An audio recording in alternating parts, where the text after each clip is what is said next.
Claire gripped the steering wheel tighter as the rain splashed across her windshield, the wipers struggling to keep up.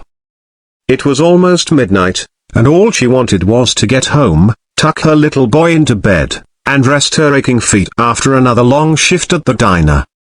The streets were nearly empty, but up ahead, a pair of blinking hazard lights cut through the darkness. As she slowed, she saw the car, a sleek black luxury sedan, easily worth more than she made in a year, parked crookedly on the side of the road. Beside it stood a man in a tailored suit, drenched in the rain, his tie loose around his neck, his phone slipping from his hand as he tried and failed to dial a number. His shoulders slumped, his movements unsteady. Claire's first instinct was to keep driving. He wasn't her problem. Men like that are rich, careless, drunk, or belonged to a world she had never been part of. But as she glanced at him through the rain-streaked glass, something in her heart tugged. She knew what loneliness looked like. She knew what it felt like to need help and have no one come. She rolled down her window a crack, the cold rain misting into her car. "Do a broken bar need help?" she called, her voice uncertain. The man lifted his head slowly, his dark hair plastered to his forehead, his eyes glassy but strangely vulnerable. For a moment, he looked at her as though she were a stranger and a lifeline all at once. "Yeah, broken bar, I can't drive," he muttered, his words slurred but heavy with defeat.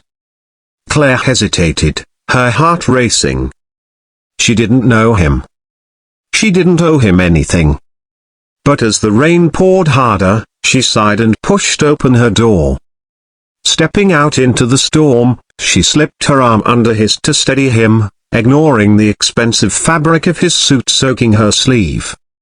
He leaned against her just enough to remind her how fragile even the strongest-looking men could be.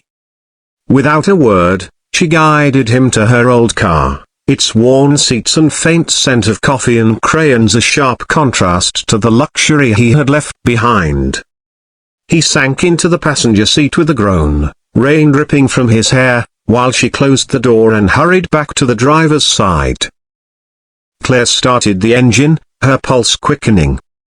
She didn't know who he was, or why fate had placed him on her path tonight.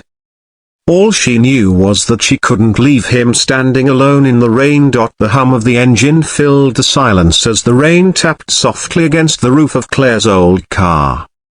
The smell of wet asphalt drifted in through a cracked window, mixing with the faint trace of diner coffee clinging to her uniform. She kept her eyes on the road, gripping the wheel tighter than necessary, trying not to think about the stranger in the passenger seat. He sat slouched, his head tilted back against the seat, his eyes half closed. Even drunk, there was something commanding about him, something in the way his jaw tightened, in the exhaustion written across his face. His expensive watch gleamed faintly under the passing streetlights, a quiet reminder of the distance between his world and hers. Minutes passed before he spoke, his voice low, rough around the edges. "Why a broken bar? Why are you doing this?"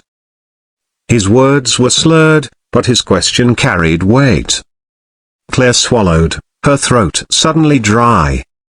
"Because you needed help," she answered simply, eyes fixed on the road.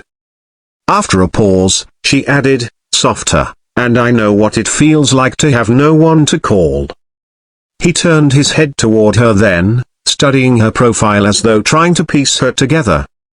She looked tired, worn from long hours, her hair pulled back hastily, the shadows under her eyes impossible to hide. And yet there was strength in her, in the way she kept driving without hesitation, in the quiet steadiness of her voice. For years, people had surrounded him for what he could offer, his wealth, his power, his name.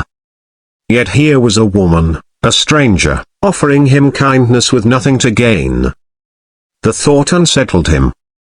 Or maybe it comforted him more than he wanted to admit. Outside, the city blurred past in streaks of rain and neon light. Inside the car, an invisible thread began to form, a delicate, fragile, but undeniable.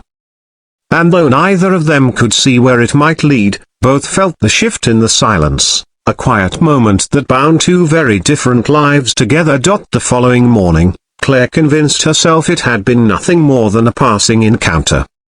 She dropped him off at his building, watched him disappear into the golden lit lobby, and drove away without expecting to ever hear from him again.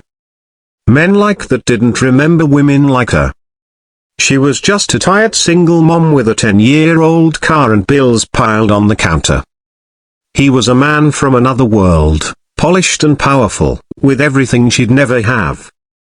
But a week later, as the afternoon rush quieted at the diner, she noticed something unusual. At the corner booth, usually empty at that hour, sat a man dressed in simple clothes, no suit, no tie. His dark hair was neat, his eyes clear and steady. For a moment she didn't recognize him. Then he looked up, and recognition hit her like a wave. It was him. Her tray trembled slightly in her hands. She hadn't expected this. Not here, not now.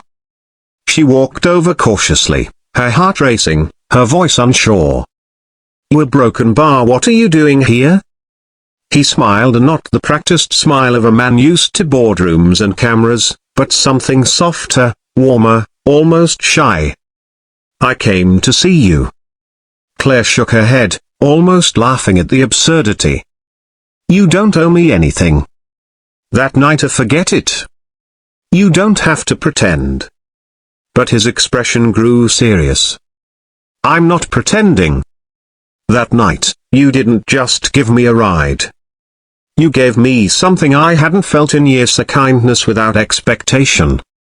You saw me as a man, not a name, not a wallet, not a title. And I can't forget that." Her breath caught in her chest. She had heard plenty of pretty words from men before, but this felt different. It wasn't polished or rehearsed, it was raw, almost desperate in its honesty. He leaned forward, lowering his voice. "Claire, broken bar, let me return the favor. Let me be there for you. For you and your child. Not because I feel I should, but because I want to. Because that night, a broken bar, you saved me." For a long moment, she stood frozen, torn between disbelief and the flicker of something she hadn't let herself feel in years, a hope. Her heart whispered that maybe, just maybe, the night she thought was just another burden had been the night her life began to change forever.